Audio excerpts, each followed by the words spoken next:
Morbidly Beautiful presents a horror interview podcast hosted by Brody Hubbard. You have entered the chamber. That theme song you just heard, Lil Boudang's Itchin' for the Blood, is your welcome into the chamber here on the Morbidly Beautiful Network. I am your host, Brody Hubbard. I also host a movie review podcast called Video of the Damned. And one of my favorite YouTube reviewers is a gentleman named Josh Spiegel, who hosts Movie Timelines. Josh enjoys explaining the fractured continuities of horror film sequels, as seen in his published book, Timelines of Terror. He's also contributed to a franchise of sorts, the LAST AMITYVILLE Movie, currently on sale or for rent on Vudu. You can also order a Blu-ray, and it should be popping up on some streaming channels. Josh is going to tell you all about it right now here on The Chamber.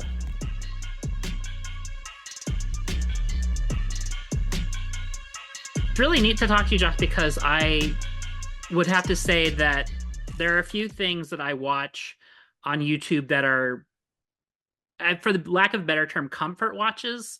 Like, you know, sometimes you want to binge watch a TV show. Other times you are catching up on new, especially you and I who talk about horror, we're catching up on new releases. Maybe we're watching some old favorites, but sometimes you just want to sit and just relax and enjoy like a good commentary. If you're a sports fan, maybe it's like one of your favorite sports radio shows.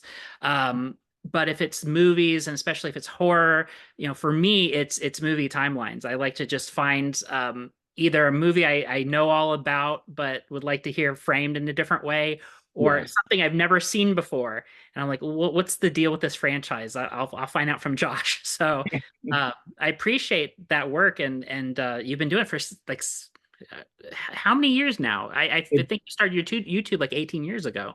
Although I've been doing that was just personal stuff, but I transferred it to like a channel, like a content channel about almost 8 years ago now. It was in June of 8 years ago. So yeah, and that's one of the things I really try to do, is I really try to find that balance of talking about movies that clearly everybody knows, but trying to find a different way to talk about them, and also try to find some things that people haven't really talked about yet, and finding some of the more obscure, goofy like backyard horror kind of things that sometimes need some extra attention. Sometimes they don't, but I'm giving it to them anyway. Yeah, it's been a fun thing every once in a while to see. Like I have some friends who are in the, independent movie world, either behind the camera or in front of it, and so it'll be neat to see like something pop up on a list and be like, Josh didn't trash this too badly. There you are. Well, that's and that's an interesting aspect, because there became a point where I was doing a series called like How Bad Can It Be? And what happened is I started to actually get responses from the filmmakers themselves, and I started to kind of feel bad about being overtly negative, especially about the people involved. And I did actually at that particular point start to kind of veer away from that. Whereas I definitely don't trash the filmmakers at all anymore. I really try not to, unless they are a very big established guy. But if it's like, some guy making movies in his backyard in Michigan, then I don't really feel as if that guy deserves any scorn. He's just trying to do what he can do with the money that he has and the resources. And I actually purposefully veer away from that now, and trying to not trash the people too much. And what's interesting too is I've started to get I've actually now had 2 encounters where people have like come up to me. I do a monthly horror trivia event where I go to it here, and I'm on a team. And several months ago, I was there, and a gentleman walked up to me and said, "Hey, I've seen you here a couple of times. This is the first chance I've gotten to talk to you, but you've actually covered a couple of my movies on your shows, and you actually said some nice things about them. So I just want to say thank you for the nice coverage. I was just like, oh, what movies you make? And he told me the movies, and I was just like, oh yeah, I like those movies. Why wouldn't I say nice things? So I'm wondering if this is the same trivia that my friend Colleen Carney Hefner goes to, and in Burbank. yeah, is it Dead Right Trivia? That's the one. Yeah, she's been on this show, and she's doing an article, or at least edited an article. I'm trying to remember, for Fangoria about it. Okay, It's coming. nice, nice. I have a Have couple. you I know a couple different folks who are out there for that every month. are you LA based? I used to be. I Oh, I moved back to my home state of Arizona, um, a couple years back. So nice. I don't get out there nearly as much as I'd like to. I was there a year ago and got to visit like Mystic Museum, and there's some of like the all year round Halloween and horror shops. Yes, yeah. And Burbank particularly, like I didn't even make it out to kind of my old haunts on the east side, like Atwater Village, Highland Park. I was in Burbank the whole time. Oh, nice, nice. Yeah, I love I got invited to that trivia event a couple of years back for the first time. And I am an alternate on a team. I'm not actually on a team, although for the like 4 years that I've been playing it, I think there's only been 3 months where they were like, we don't have a space for you this Yeah, month because everyone's playing. Because the team that I play on, the members are always traveling around and going places and everything. So in general, I'm playing, and like the one guy on the team has basically said, is just like, I mean, we know you're going to be here every month, so it's like there's always somebody out. But so it is one of the most fun nights because it's crazy. You'll just be there and be like, yeah, this month we're doing a special bonus round about Tom Holland movies, and here to read the questions is Tom Holland. And he comes out and he's just like, yeah, here's some questions about Child's Play or something about Friday Night. It's like crazy. So, but it's a lot of fun. very cool. And do you feel pretty confident? I mean, I would imagine you came into this with that base knowledge, and it has probably only deepened since your coverage of movies on a regular basis. Oh yeah, I mean, I definitely think that obviously watching all the movies for the show helps keep me there. But I got to tell you, there is nothing more humbling than going to that trivia challenge because I mean, there's even times they'll bust out these rounds and I'll be like, what is this? What are these questions? What? Who's even seen that? What are they talking about? So it's a lot of times it can be very frustrating because you'll be like, I feel like I should know this, Yeah. but I do not. So yeah, it'll.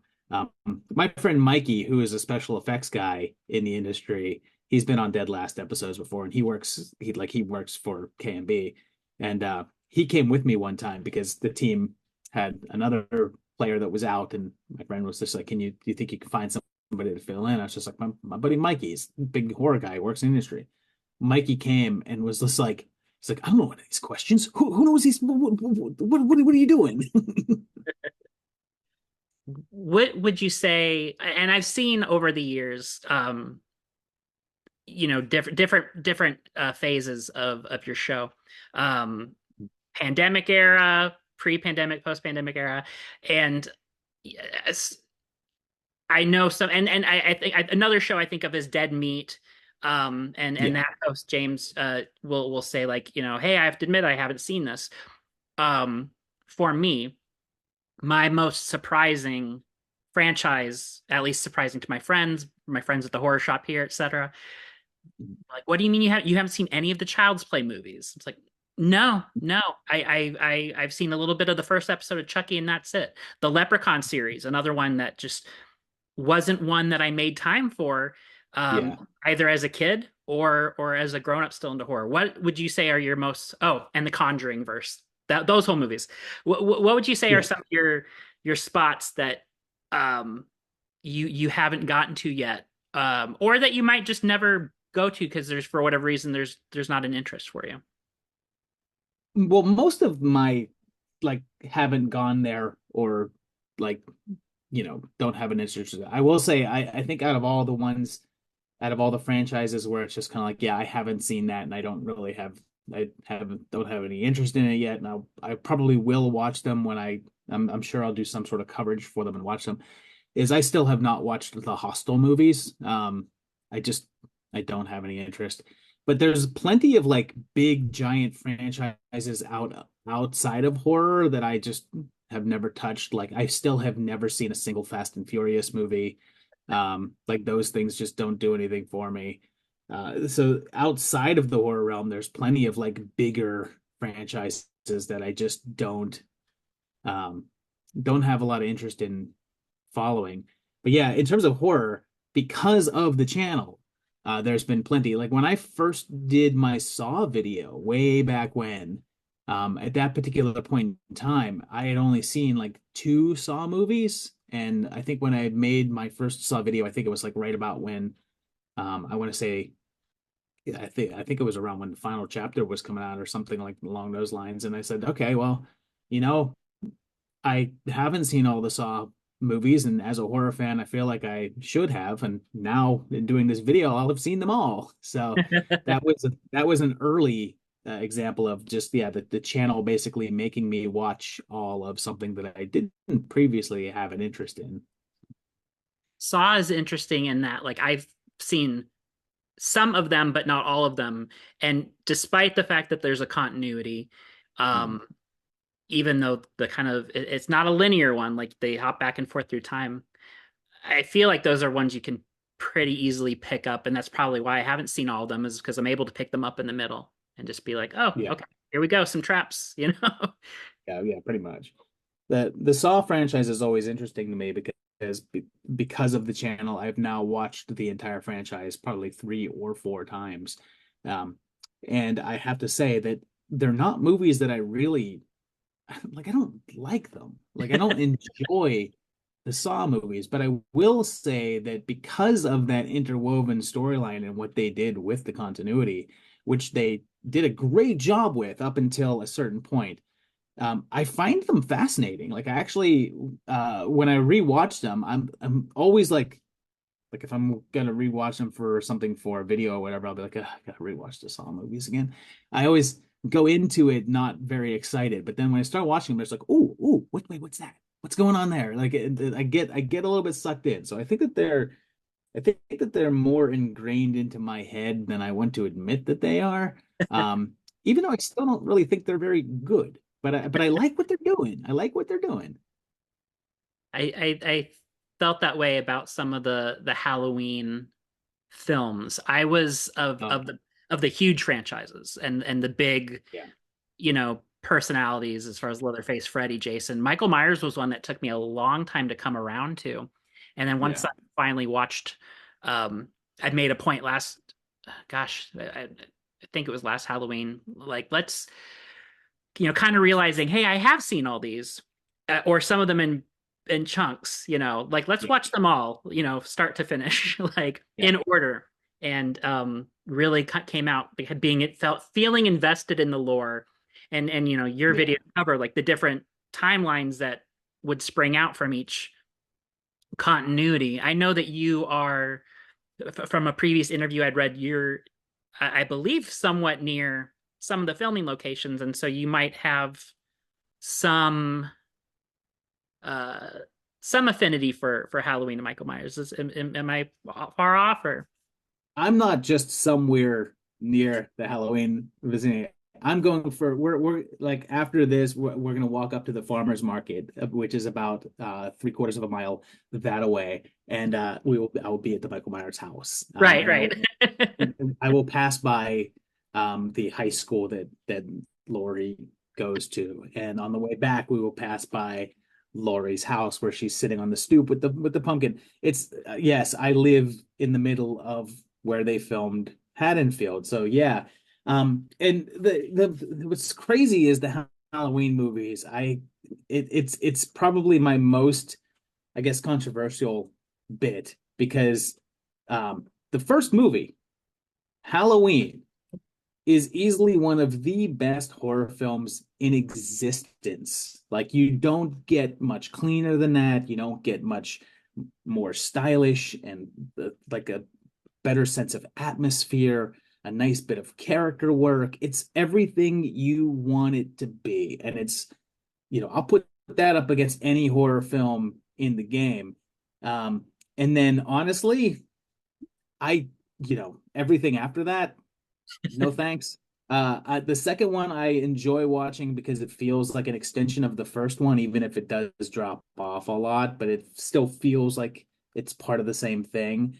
And I do love Halloween 3 because it's not Michael Myers, and I almost wish it went the anthology. Yeah. But from part 4 all the way up until Halloween ends, I don't care about watching. I don't like watching them. I don't get much enjoyment from them. I feel like they lost the vibe of what Michael is. All of that stuff just gets pushed to the wayside, and I just don't enjoy it. I would rather, if I'm gonna watch a franchise from start to finish, I'd rather watch like Friday the 13th or even Nightmare, because you're getting a more overall more enjoyable experience, even if with Halloween you're getting that one perfect movie. Yeah. And with those a consistent semi-consistent and relatively more consistent timeline and Yes. Yes, yeah. I feel, even with if they change the rules a little bit here and there with Jason or Freddy, change some aspect, or with Jason, even his whole appearance. Yeah, yeah. I still think those don't get enough credit necessarily for having somewhat of a through line. Yeah, I mean the gold standard of continuity, over the course of a franchise is Child's Play. I mean it's what everything else should compare it to, basically because you've got Don Mancini like working throughout the whole thing. And then yeah, Friday the 13th, even though the continuity is terrible and like there's stuff that doesn't make sense from entry to entry, it is at least one story. Like it's supposed to be one continual chain of a story. And Nightmare is almost there. It's only really New Nightmare that kind of throws a monkey wrench into things. But yeah, and then obviously Halloween is just a disaster of like, wait, what counts into what, and how do we even know which matters anymore? Yeah. Speaking of continuity and franchises, this is a good segue to talk about something that's rapidly become I'm going to call it a pseudo franchise or a quasi franchise that you've now made a contribution to. Let's talk about Amityville. Oh yeah.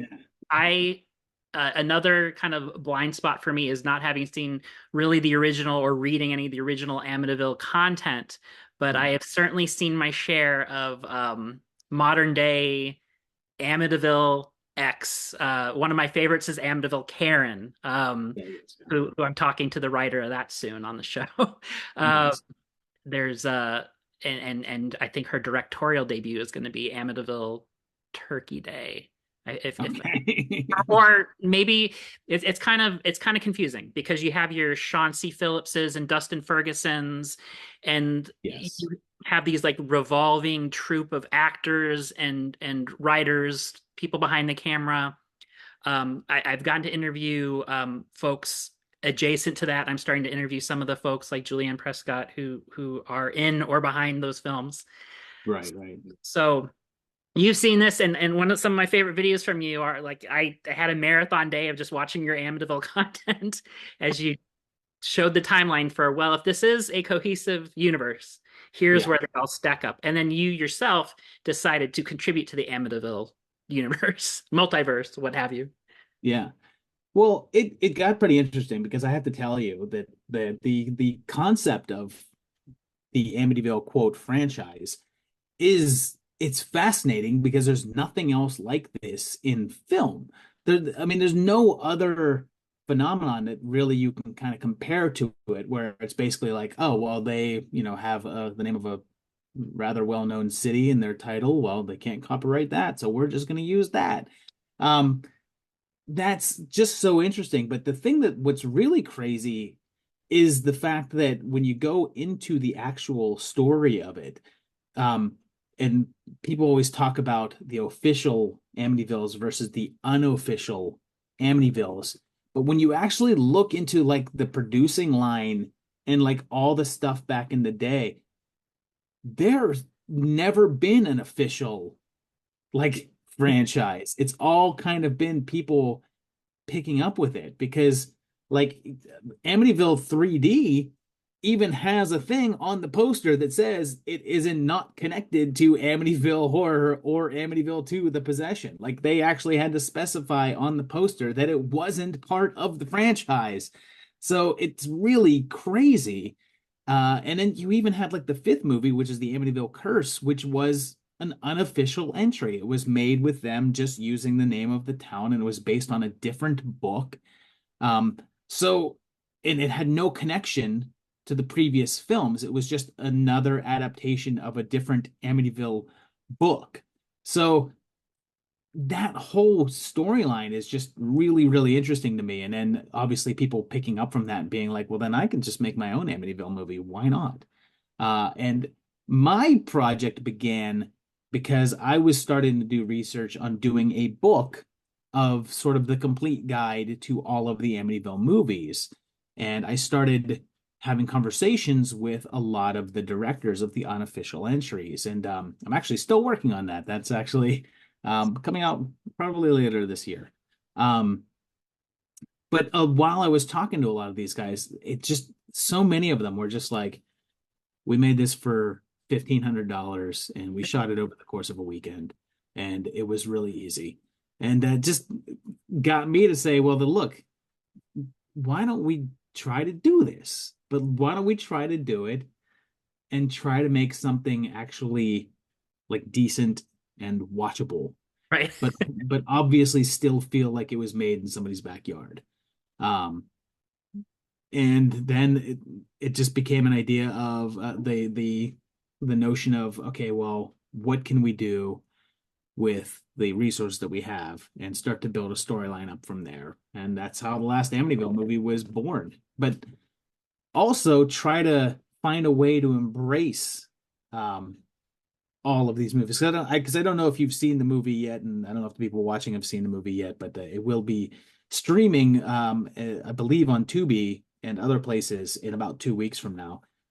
So by the time this goes up, I'm sure it'll be available to watch. But we made an effort to sort of legitimize all of the movies that have Amityville in them in a way, but also sort of bring it to a close, which is why it's called The Last Amityville Movie. So it does sort of give an ending to this whole saga. And, you know, obviously have fun while doing it and make something silly and entertaining without sacrificing actually making a horror movie and trying to put some genuine scary stuff in there. Yes. I feel like that's I'm not gonna say it's been completely lost. I think there are plenty of, you know, you have your gory, you have your scary, and you have your funny. Mm-hmm. And some of the movies, a lot of the movies I've watched lately actually have a good mix of both or all three. Like it's harder with the lower budget. It's harder with, you know, so-called micro budget productions, but there's something really fun about a quirky group of semi or non-professionals getting together and putting it, you know, together and making it happen. But yeah, I think there's is a tendency sometimes, and I've seen this especially with some of the Amityville movies, to lean a little harder on the comedy. Well, and then what we wanted to do, one of my favorite horror comedies is Shaun of the Dead. Yeah. And one of my favorite things about the approach of Shaun of the Dead was that the zombies are never funny. The zombies aren't the joke. Like the zombies may be involved in a joke, but the zombies are usually, any comedy involving the zombies usually bounces off of the characters, and most of the comedy comes from the characters and how they react to the zombies. And the zombies are always treated like a threat. The zombies are always treated as intimidating. And I kind of wanted to translate that in here. Whereas, like, you know, in the movie, I'm in it. I play myself, and I'm in this house, and there's weird spiritual things happening in the house, and I wanted the creatures and the hauntings and the spirits and the stuff that goes on in the house should never be funny. My reactions to those things happening are where the comedy should come from. So that way, whenever the spooky things are arriving, you're still like nervous about it and kind of scared because these things haven't been shown to be goofy. They've shown to actually be rather menacing. So you still get that nervous feeling, and then hopefully a joke from me will break that up a little bit. But then but then the next time this thing shows up, it's like you haven't lost that fear of like, oh no, something's going to happen. And we shot this, and this is the first film that I've made.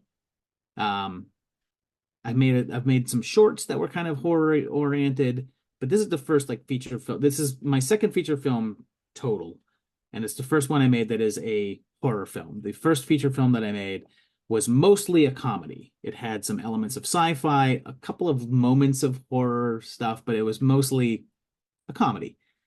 And we did screen that in front of an audience, and the audience laughed a lot. So I said, okay, well, I'm not really worried about the comedy part of it because you watch it with a group of people and people laugh. Not worried about that. When we screened this movie, we did a screening and we had a small theater full of people. It was kind of cool. And we're watching this movie. And I said, okay, well, I'm pretty sure that the jokes are going to hit. And the jokes hit. And that's a good feeling.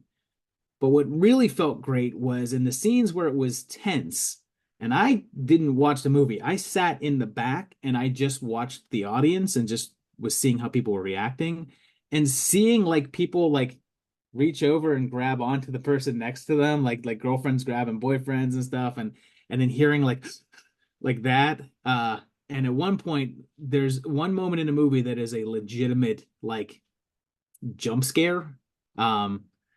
And getting a audible scream, like screams and like shouts, and then clapping afterwards was the best feeling ever because it's just like, all right, the scary stuff works, the comedy stuff works, and it seems like a good balance. So That's I awesome. hope that it's seen that way. Yeah.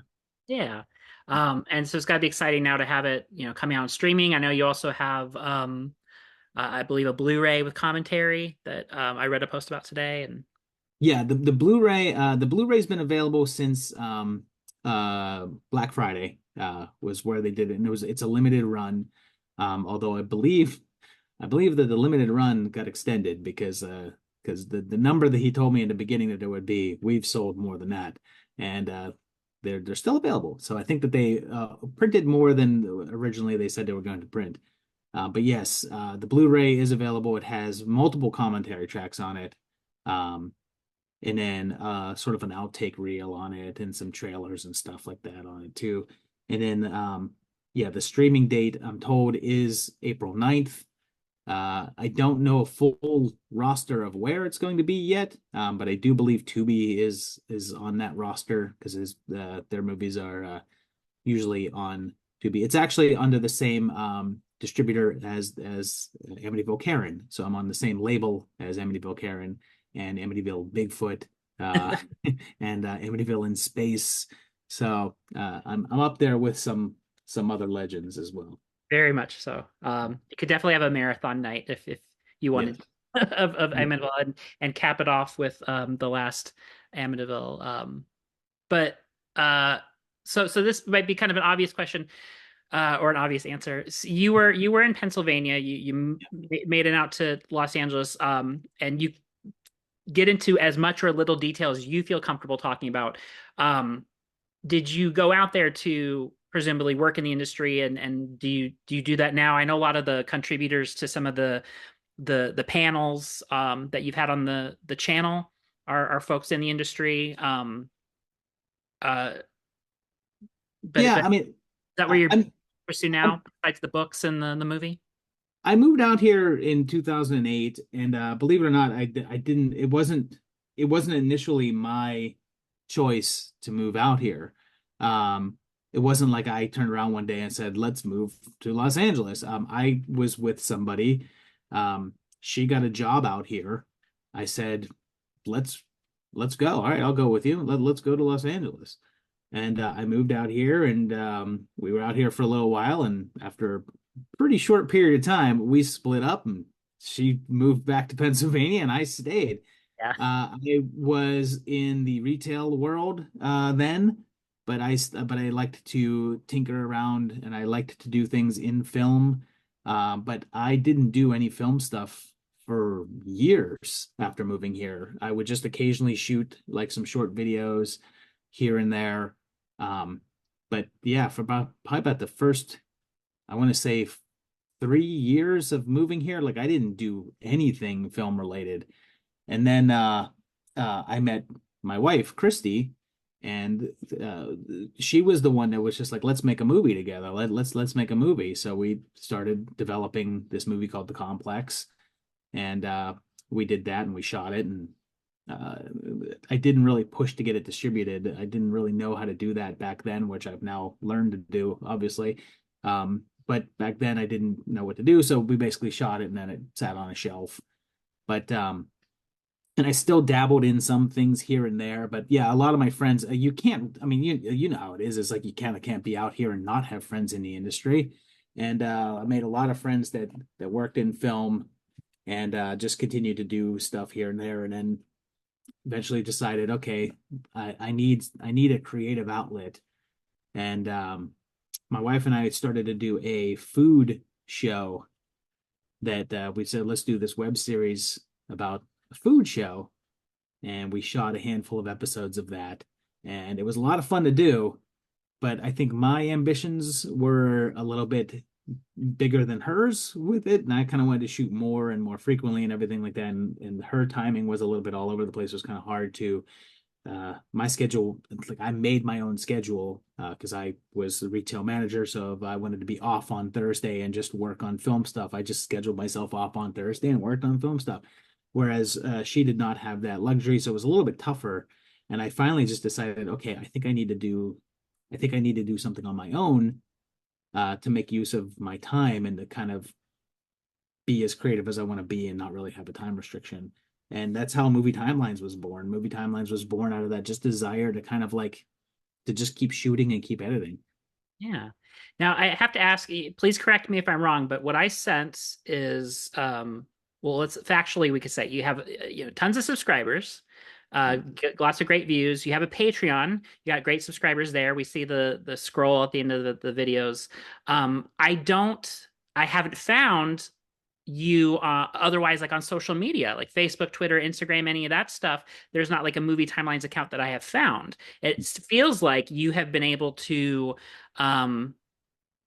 get known and maintain an audience just by virtue of publishing on YouTube and then, the Patreon. Pretty much. I mean, I do have an Instagram, although it's not I don't have a lot of followers on Instagram. And I don't like really put much effort into it. I do have a TikTok, which I don't really publicize, although it's literally just Movie Timelines. So it's pretty easy to find me, and it's not like a private thing or anything. But again, it's not something I really put a lot of effort into. It's just where I kind of am silly sometimes and make jokes. Same thing with Instagram. Instagram, it's sometimes my family pictures, and sometimes it's just me like if I go to a location, I'll just be me in front of a location. But yeah, I don't do the Facebook thing at all. I don't do Twitter. Just never been that much into that. And but yeah, YouTube has been rather kind to me. It's a slow process. You mentioned dead meat earlier, and I will always form a little bit of a resentment there because we started our channels around the same time, and I'm just like, how do we start the channels at the same time? This guy's got like 5 million subs. How do I do that? But yeah, it's been nice to see the views grow. It's been nice to see the audience grow. I wish it went faster. I wish it grew faster. But hey, I'm happy. I'm happy that it's gotten where it's gotten. Yeah, I would definitely consider Movie Timelines one of the heavyweights. Like, if you do any sort of searches for horror content, you're right there. And yeah, like I said, tons of views, tons of subscribers, and not having to touch anything on Elon Musk's X. Yeah, Just people know they know to go to the YouTube. So that is I did used to have a Twitter account, but I never used it. And then when the Elon stuff started happening, I was just like, all right, let me just delete the account. So, and I haven't been on Facebook since 2016, when it got to be just nonstop political combats. I was just like, okay, this stresses me out. I just need to get away from this. yeah. So Yeah. And how's it going? Like with you said, there's the book coming out. You also have a one already published, correct? yeah, well, two now. I'm actually I'm putting a little more effort into the book stuff, mainly just because it's something that I can do differently, and it's not it. Believe it or not, I still have some time that I like to just write and sit and write, and that the most enjoyable part of it for me is the writing aspect. But I really, really wanted to pursue, because I did the Timelines of Terror, which was I think I have it right over here. Is that it? No, that's not even. Oh yeah, there it is. I did Timelines of Terror, and I found a publisher. That's this one, which I think this is audio, so you can't see it. But Timelines of Terror, I found a publisher in McFarland Press, and they were kind enough to do the printing and everything, and I like the way that the book came out. I'm happy that the content of it is what I wanted it to be, but I just felt that, like, I really felt like that there would be more promotion on their end, and that they would have more of an effort to get it into stores and get it out there. But at the end of the day, I realized that I'm pretty sure that every single copy of the book that was sold was because of me promoting it on the channel and making links up on the channel and people I know and this and that. So I just felt that I think maybe the better avenue for me to go would be to do self-publishing, because then I'm still promoting it myself. And then the only thing that really I have to do then is that I have to just do the layout myself, which I taught myself to do, and I did. And so then this came about, which is the 80s Project Volume 1, which is the new book that just came out about a month ago. And it's that stemmed out of, a lot of people on the 80s Project were saying that they would love to have a printed version of it to have as a resource to kind of like search through and be able to find, and almost use as a checklist of like, okay, well, I've seen that, as opposed to watching the video, and also just having it there as on a glance of, instead of having to find the video and finding the spot in the video where it is, you've got this book and everything is in chronological order, so it's pretty easy to find. So yeah, I'm diving into that. 1980 just came out. I'm working on 1981 right now. At the same time, I'm working on this basically guide to all of the Amityville movies, which will just basically give the story of each one. And about half of them, I have interviews with the people involved with making the movie that are giving information about the shoot and everything. I couldn't talk to everybody because several of the directors of the early ones have passed on now. And several of them just never bothered to get back to me. So I know the people that made Mount Misery Road are obviously very mad at me. So they would not respond to an interview or anything, but quite a few people did. And I got some really great information about their shoots and their stories. Nice. Besides Josh's YouTube channel at Movie Timelines, you can find him on TikTok at The Movie Timelines Guy or Instagram Movie Timelines. Josh, thanks for joining us on The Chamber. No problem at all. Thank you for having me. It was great talking.